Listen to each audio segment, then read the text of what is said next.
You and I had a conversation last week, and I found it fascinating, and I'm not going to do it any justice, so I'm going to ask you to share it with our audience. We talked about a black box model as it applied to algorithms. We talked about explainable AI, and then when we talked about an interpretable model. And so overlay that on the philosophy and platform and discipline of the Elucid technology. Well, so many people are familiar, of course, with artificial intelligence, the term.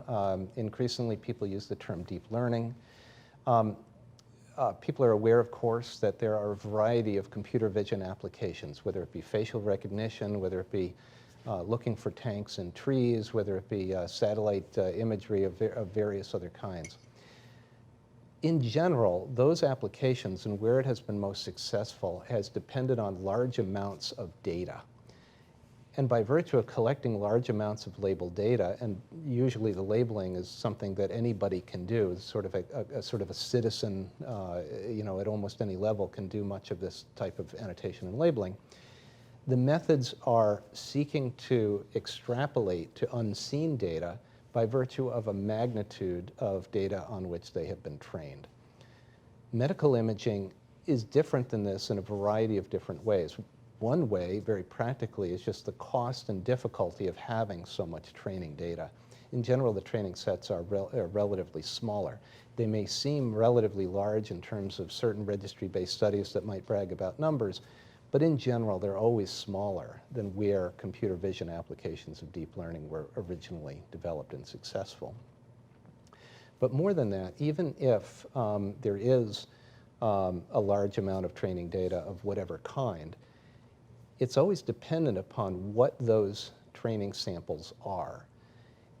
And in particular, the question of extrapolating to unseen patients is in question.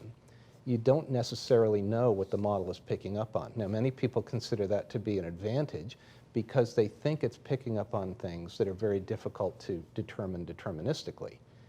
But from a regulatory standpoint, and when we consider applying these things to our own families, the question becomes, if we can't understand what is going on, how good can it be?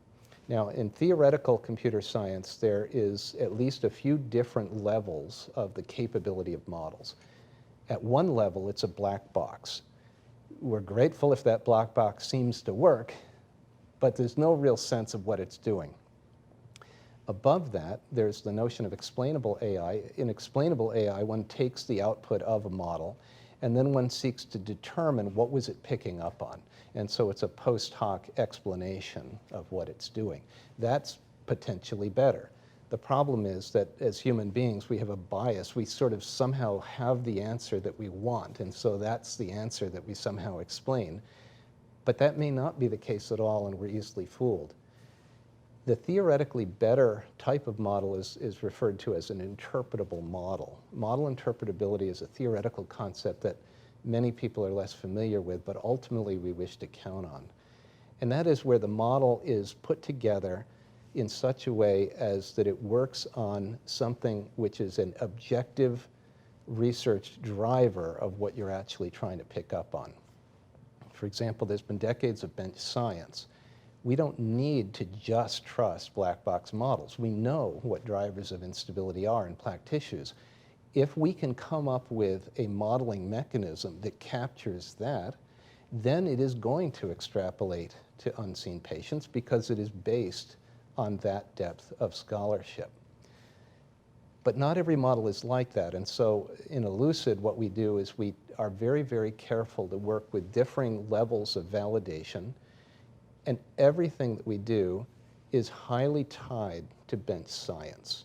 And this is a strong differentiator from many other methods. It's more difficult at certain levels, but the purpose is in order to have greater levels of performance as in patients, which the model has not yet seen.